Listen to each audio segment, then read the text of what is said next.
Conexión Empate 21 en este octubre del año 2022, 21 de octubre, con el doctor Juan Simón Cancino Peña.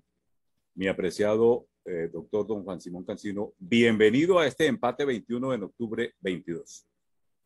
Buenas noches, Hernando. Me gusta mi nombre, Juan Simón. Me hizo acordar de Jaime Ortiz que decía que para la salsa Ortiz, Ortiz para la salsa, para las damas, Jimmy.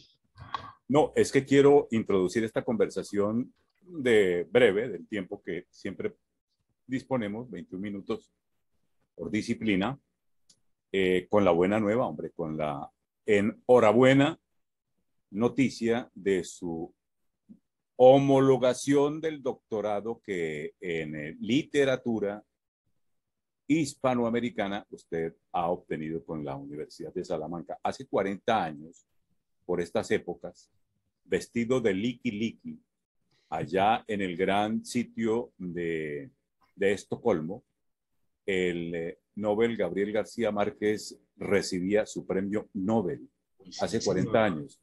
Y usted en este tiempo, mire qué manera de celebrar este acontecimiento, alcanza este grado que es bien importante. ¿Qué significa en la carrera de una, bueno, usted es investigador, es docente, de una persona con la vocación suya, alcanzar este título, Juan Simón?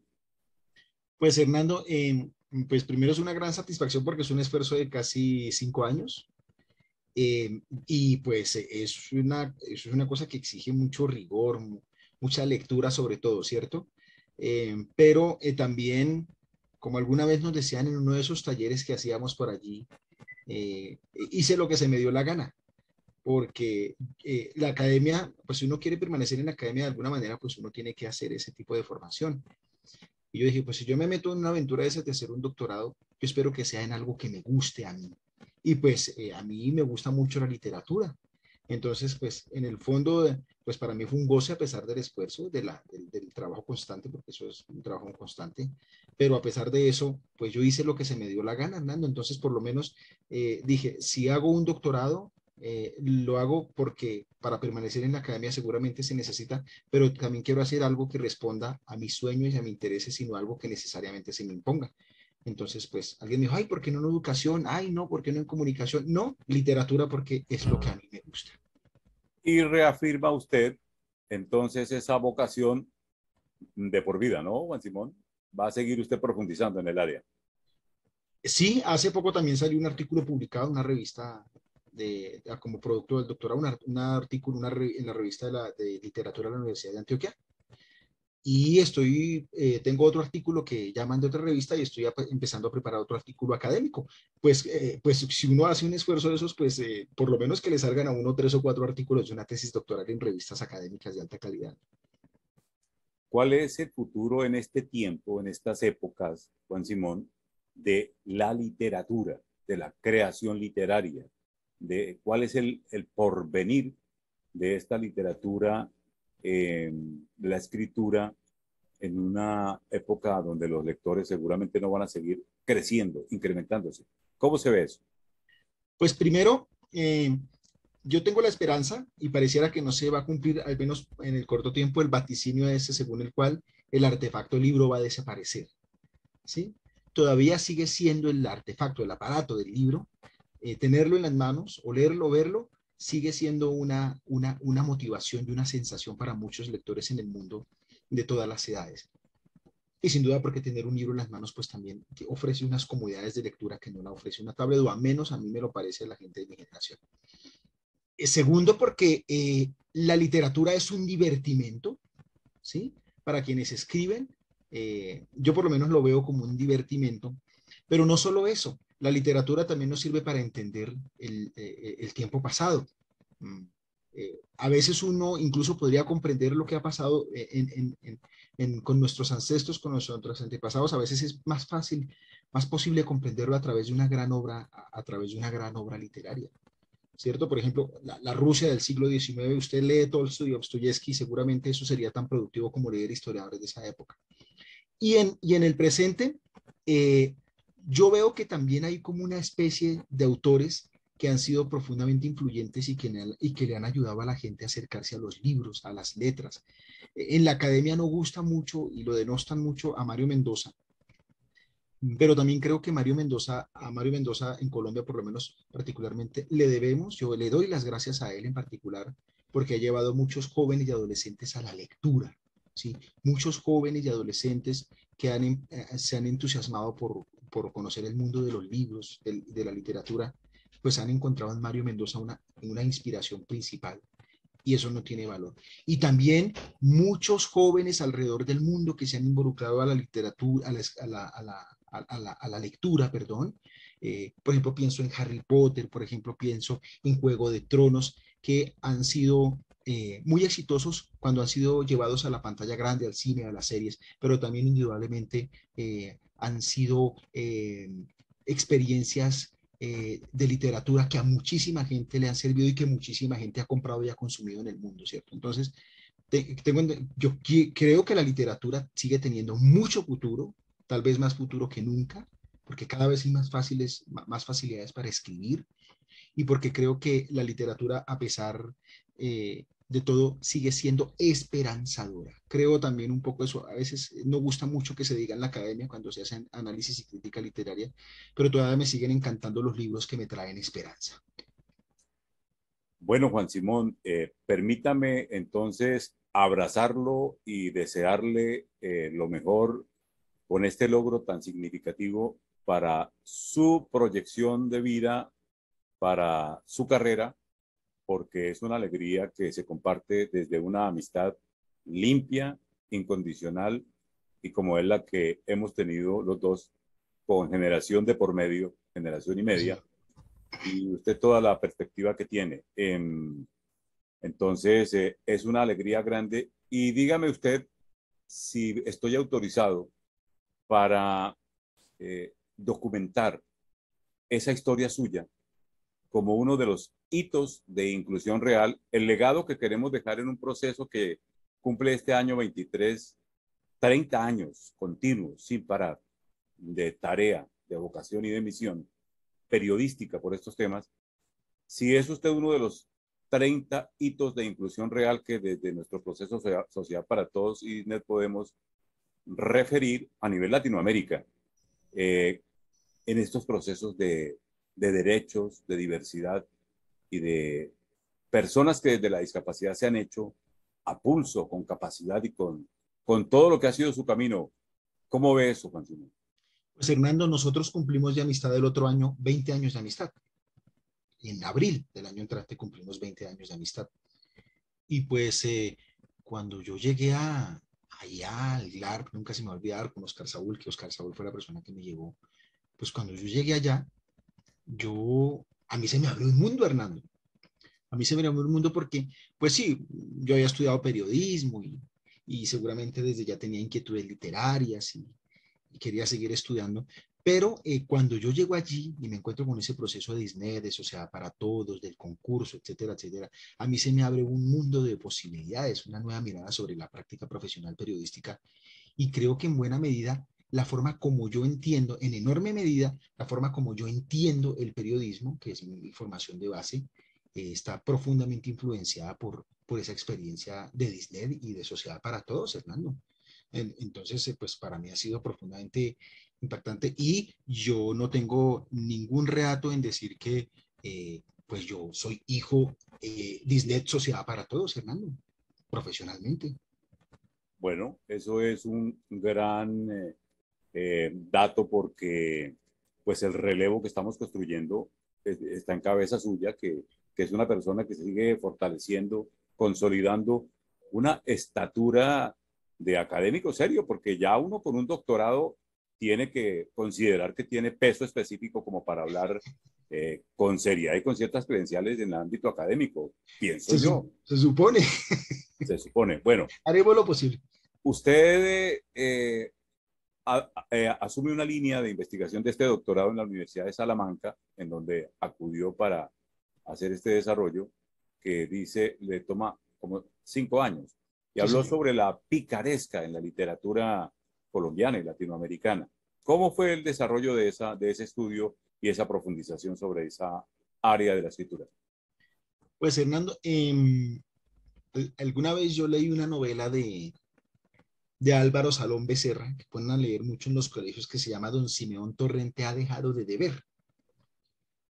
Y en la tapa de ese libro decía que ese personaje tenía rasgos picarescos, ¿sí?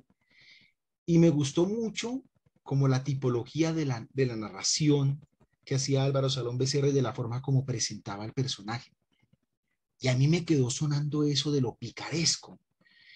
Y luego algún día dije, no, pues yo quiero hacer un doctorado, me gusta la literatura y quiero mirar lo picaresco. Y entonces empecé a indagar sobre eso y es una poética, un género, una forma narrativa. De eso los teóricos no se ponen de acuerdo si es un género, una poética, bueno, etcétera, un subgénero. Pero resulta que cuando yo me pongo a investigar sobre eso de la picaresca, veo que ya se ha escrito mucho, sobre todo en lo referido al siglo de oro español. Guzmán de Alfarache, el Buscón de Quevedo, Lazarillo de Tormes de narradora, de escritor anónimo, la pícara Justina, el bachiller Trapaza, etcétera, y algo otras, luego la picaresca hace tránsito a Europa. Descubro que ya hay algunas cosas, hay 2 libros que se hicieron sobre literatura picaresca hasta donde logré mis indagaciones en América Latina, pero cuando yo empiezo a buscar en Colombia, veo que hay alusiones a ciertas obras de corte picaresco, pero no hay un trabajo desarrollado académico que permita profundizar en la idea de la existencia de una novela que recoja elementos de la tradición picaresca del siglo de oro español. Entonces yo me doy a esa tarea de buscar esas novelas, ¿sí? Eso implicó leer muchas novelas, ¿no? Porque yo le preguntaba a un amigo, no, mire, por allá leí una novela de José Antonio Osorio Lizarazo, no, que por allá. Y buscando, un día un amigo me dijo, le quiero recomendar una novela del mismo Álvaro Salón Becerra que se llama Un tal Bernabé Bernal, la leí, y me dijo, hay una novela de un escritor risaraldense que se llama Asistencia y Camas. Entonces yo más o menos ya conocía, de acuerdo a la teoría que había leído, la tipología de la novela picaresca. Y empiezo esa búsqueda, alguien me dijo por allá, ojo con David Sánchez Culiao, que David Sánchez Culiao tiene algo. Y entonces me pongo a leer la obra de David Sánchez Juliao y descubro que hay una novela que yo considero que tiene rasgos hereditarios de la picaresca. Y por allá también alguien me dijo, mire a Lucas Caballero Calderón, porque Lucas Caballero Calderón era un poderosísimo escritor, un poderosísimo caricaturista de la palabra. Hacía una sátira muy poderosa, era muy poderoso con la caricatura. Y efectivamente me pongo a indagar y descubro que también Lucas Caballero Calderón, hermano de Eduardo Caballero Calderón, tío de Antonio Caballero, tiene una novela que se llama Epistolario de un joven pobre y en esa novela se recogen elementos de la tradición picaresca. Entonces logro identificar de todas esas novelas que leo, tengo al final como 7 novelas, descargo 3 de esas novelas y finalmente pues el corpus de la tesis es una novela de Álvaro Salón Becerra que se llama Un tal Bernabé Bernal, una novela de Rafael Arango Villegas que se llama Asistencia y Camas, una novela de Lucas Caballero Calderón, una novela epistolar que se llama Epistolario de un joven pobre, y una novela absolutamente maravillosa de David Sánchez Juliao que se llama El Flecha 2, El Retorno, que es la continuación del Flecha que todos conocemos, que está en YouTube. Posteriormente él hace una segunda parte ya del Flecha cuando se lo encuentra 20 años después, y este Flecha Javier Durango se llama el personaje, le empieza a contar a David Sánchez Juliao, lo que ha sido de su vida en sus 20 años, desde que se vieran la última vez cuando él sale corriendo de la pelea de boxeo, porque se ha ido la luz en el Coliseo. Tal vez lo recuerda, Hernando. Entonces, básicamente, esa es como la forma como yo descubro que se puede hacer. Hasta donde indagué, Hernando, ese trabajo mío, no, que pues además una mención cum laude, no se había hecho un estudio hasta donde yo indagué que estuviera focalizado en descubrir la picaresca en Colombia. Creo que eso es lo novedoso, el aporte novedoso que hace el trabajo al campo del estudio de la literatura en Colombia. Bueno, un paréntesis para plantearle un tema pues, de corte político hacia adelante, hacia una siguiente conversación, antes de la siguiente pregunta sobre la picaresca colombiana. Salón Becerra, en Bernabé Bernal, dice todo el tiempo su gran dilema es al pueblo nunca le toca. ¿Será que este es el tiempo en el que al pueblo le tocó lo que estamos viviendo en Colombia, Juan Simón? Sí, esa es una obra, Salón Becerra escribió 4 novelas. La otra novela que él, que él tiene, o de las otras dos, que es El Delfín, y luego tiene una que se llama El pueblo nunca le toca, Hernando, que es un poco esa parodia de la campaña presidencial de, si mi memoria no me falla, de Alfonso López Pumarejo, que ha llegado la hora del pueblo. Y este señor dice al pueblo nunca le ha tocado. Yo pienso, Hernando, que por lo que se vio en Colombia, yo creo que el momento histórico es que creo que al pueblo sí le ha tocado un poco. Eh, históricamente, eh, lo que uno podría mirar de esas novelas que yo analizo en el corpus es la lucha por la supervivencia a través de la recursividad, Rebusque. ¿cierto? A través del rebusque. Sí, creo que esas novelas, con excepción de Lucas Caballero, de Epistolario de un joven pobre, es la lucha de unos fulanos ahí constante por la supervivencia, por la sobrevivencia. Y en el caso de Al pueblo nunca le toca, que es Libardo y Casiano, que son los dos personajes de esa novela, uno que es un empleado de banco y el otro que es un agente de finca raíz, pues son realmente dos personas que están en el espectro político contrario, uno es liberal y otro es conservador, pero gastan sus vidas esperando el momento en que al pueblo le toque. Y se enfrentaban, se daban en la jeta, se amistaban, se perdonaban y volvían en lo mismo. Y al final, cuando Libardo está muriendo en el Hospital San Pedro Claver, pasa una manifestación de estudiantes, una protesta, y le dice Libardo a Casiano: ve, Libardo, al pueblo nunca le tocó, ¿será que algún día le va a tocar? Pues seguramente yo tengo la esperanza y la convicción que probablemente al pueblo le va a empezar a tocar un poco. Ojalá que eso no sea una ilusión que se vaya por el desagüe, ¿no? Frente a la estatura creativa literaria de estos referentes que usted ha mencionado en su estudio, ¿qué hay de picaresca colombiana en este tiempo y cómo es? Pues hasta donde yo indagué, Hernando, de picaresca así reciente que yo haya encontrado, en este momento no recuerdo, porque lo más reciente tal vez es lo de David Sánchez Juliao con el Flecha, y un poco también con Buenos Días América. Yo creo que esas son dos novelas que tienen una profunda, que recogen elementos de la tradición picaresca. Pero en la literatura de los últimos días, de los últimos tiempos, que haya llegado a mis manos un libro que recoge elementos de esa tradición, no. Tal vez hay una novela que se llama El jinete de Bucentauro, que es una mezcla ahí entre el pícaro y el dictador. Allí podría haber elementos un poco de esa tradición. Mucho antes estuvo Tomás Carrasquilla con la novela Frutos de mi Tierra, que tiene elementos picarescos. El cuento A la diestra de Dios Padre también tiene elementos picarescos. Pero en lo último, en lo reciente, que haya llegado a mis manos un libro que yo diga, aquí se recogen elementos de la tradición picaresca en literatura colombiana, no he visto, Hernando. No, que no quiere decir que no exista, sino pues que no ha llegado a mis manos. Bueno, y ante esa ausencia de creación literaria, la sátira en el periodismo, ¿cómo la está sintiendo en esta época en lo que hay? Eh, esa es una cosa bien interesante, Hernando, porque estos personajes que yo le cuento, todos hicieron periodismo. Sí. Por ejemplo, Lucas Caballero, incluso se decía en un momento determinado que Lucas Caballero, con esa sátira tan poderosa que tenía, hacía temblar al régimen. A Álvaro Salón Becerra lo sacan del tiempo, los Santos lo sacan del tiempo porque no soportaron pues que el tipo fuera tan ácido con el poder. ¿Sí? Entonces allí hay una dificultad, porque fueron dos personajes censurados, Lucas Caballero y Álvaro Salón Becerra, fueron censurados por su crítica política. Y eso que en el caso de Lucas Caballero venía de una familia de enorme prestigio político y de gran tradición intelectual en Colombia. ¿Qué veo yo hoy en la sátira en el periodismo en Colombia?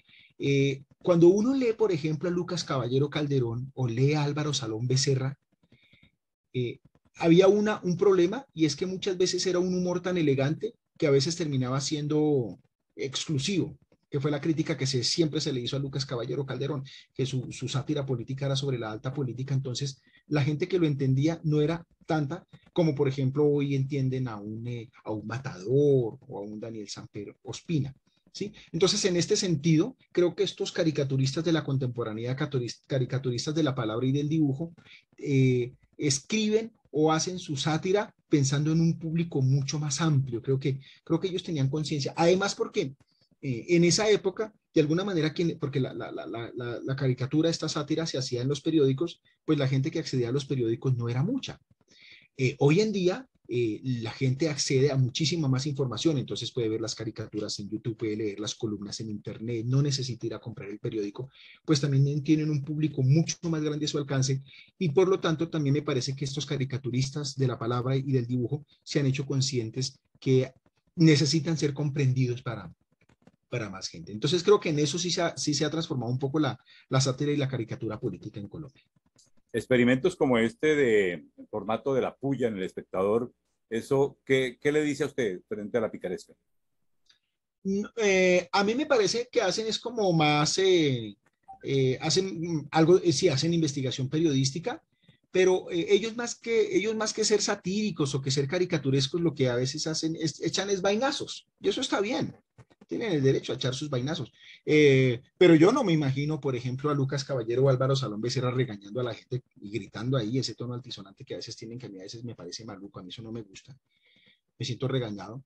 Eh, Porque, claro, seguramente, pues, ante la impotencia y la incapacidad para ser sardónicos y para ser críticos, no les queda más que el chiste flojo y el grito insustancial. Pero, pues, respeto lo que hacen en la puya. Yo realmente no soy muy seguidor de la puya. Me parece que ese modelo ya se está empezando a desgastar. Eso de investigación periodística con regaño incluido y con esa pose, como uno tan impostado, a mí me parece, a mí no me gusta eso realmente, no lo disfruto, no me gusta, en principio me gustaba, pero después empecé a comprender que había más regaño y más insulto que periodismo. Entonces, no lo veo ni como caricatura ni como sátira, lo veo ahí como un experimento donde investigan cosas periodísticas y lo dicen con un tono, pues que yo no sé si estaré sensible, pero a mí particularmente no me gusta mucho el tono. Bueno, tratemos de emplear 5 minutos que tenemos entonces está homologado su título. Eh, una mención laude, dice usted. ¿Qué tan expedito fue el proceso de homologación, Juan Simón? Ya que se... Uy, no, Hernando, eso sí fue fantástico porque en el ministerio hicieron, eso fue en un mes que se hizo. O sea, yo sí tengo que reconocer que ese proceso, el ministerio fue, en mi caso particular por lo menos, fue muy eficiente. Sí, seguramente también la Universidad de Salamanca tiene una tradición y ya había antecedentes de homologación de títulos, pero en lo que a mí corresponde en el ministerio, porque a veces uno dice, ay, es que en el gobierno nada funciona, todos se lo roban. Es como sacar el pasaporte hace 5 años en Colombia, eso era una cuestión de un día para otro. So, llegaba uno, lo atendían en 15 minutos, hacía la fila y pagaba y al día siguiente le entregaba uno el pasaporte en 15 días, ¿no? En el caso del Ministerio de Educación y la homologación, realmente fue un proceso muy fácil y muy rápido, Hernando. Entonces, no, pues ahí sí no tengo queja alguna, porque creo que funcionó maravillosamente el Ministerio de Educación. Entonces podemos decir que en el proceso Sociedad para Todos DINET habemos doctor en Bueno, pues literatura. claro que sí, aquí estaremos en esta casa, Hernando. Soy hijo Bueno, de este proceso. es una alegría inmensa. Este fondo que tenemos ahí del INEM 50 años es el tiempo que transcurrió desde cuando en preadolescencia, en tiempo puber, inauguramos una institución grande en Media Colombia y estamos celebrando esos 50 años. ¿Cómo hacer para incentivar el interés por la literatura en estos espacios? Estoy recordando en este momento a Jairo Aníbal Niño, la educación secundaria y la lectura y la literatura. ¿Qué hacer para que haya más receptividad en estos niveles del proceso educativo? Yo lo que pienso, Hernando, es que los padres no pueden obligar a los niños a leer. Lea o si no, no le doy de comer. Si no se lee este libro, no va a haber más televisión. Me parece injusto con la literatura. ¿Por qué me parece injusto con la literatura? Porque hay tanto de dónde escoger, hay tantas historias que nos trae la literatura que es más una tarea de embrujo y de encantamiento que de represión y castigo. ¿Sí?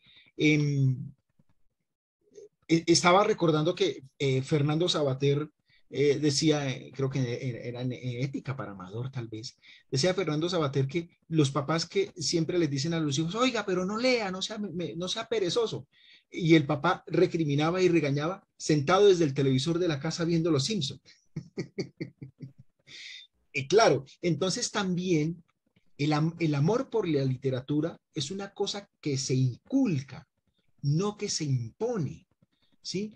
Y hay para todos los gustos, hay novela histórica, hay cuentos, ahora hay novela ilustrada, hay novela de viajes, de aventuras, hay ciencia ficción, hay drama, hay picaresca, hay novela juvenil, hay novela negra, ¿sí? Hay novela de terror, ¿sí? Entonces, la variedad es tan amplia, la oferta es tan amplia que Netflix es una cosa así de chiquitica comparada con lo que nos puede ofrecer la literatura. Hay tantos escritores, hay novela medieval, hay novela del Renacimiento, hay novela de la Revolución Francesa, hay novela del siglo de oro español, hay novela latinoamericana contemporánea, novela europea contemporánea, hay novela de la Segunda Guerra Mundial, de la Guerra Fría, hay ciencia ficción, no, hay una cantidad de cosas, hay distopías, hay utopías, hay ucronías. O sea, la literatura nos ofrece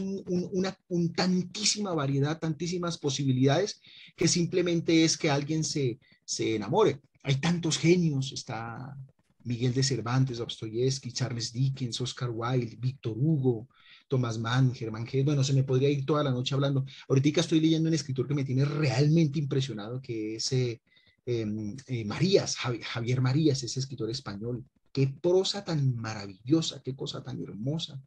La forma como ese señor escribía, esa capacidad de detenerse en los detalles y volver y hacer de los detalles algo trascendental, algo no efímero, hacer de lo efímero algo casi que inmortal, ¿no? Entonces, no, Hernando, es mucho, hay mucho para enamorarse, hay mucho para enamorarse. Simplemente que creo que hay que encontrar es el camino para empezar, el nudo de Ariadna, la cuerdita esa de Ariadna, hay que empezar, hay que saber uno de dónde jala. A mí me pasó que yo me enamoré de la literatura por un libro de Julio Verne que se llama Los hijos del Capitán Grant. Me llegó esa historia cuando me tenía que llegar y desde que leí esa novela nunca me volví a despegar de los libros. Bueno, en estos 20 años de nuestro proceso juntos, Juan Simón, Sociedad para Todos, nos vamos a encontrar el 3 de diciembre.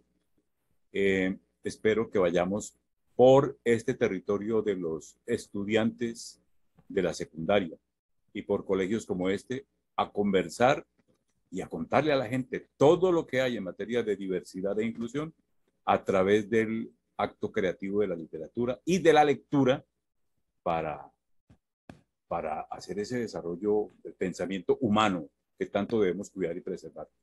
Y le dejo un tema planteado para la siguiente conversación, la ceguera voluntaria en el periodismo. Sí. Que el periodismo no ha querido ver todo lo que no quiere ver para el desarrollo profesional de una carrera tan maravillosa como esta, desperdiciada detrás de lo mismo todo el tiempo. Sí, y hablaremos nuevamente de si al pueblo le tocó esta vez. Hombre, un abrazo gigante y una congratulación, una alegría inmensa.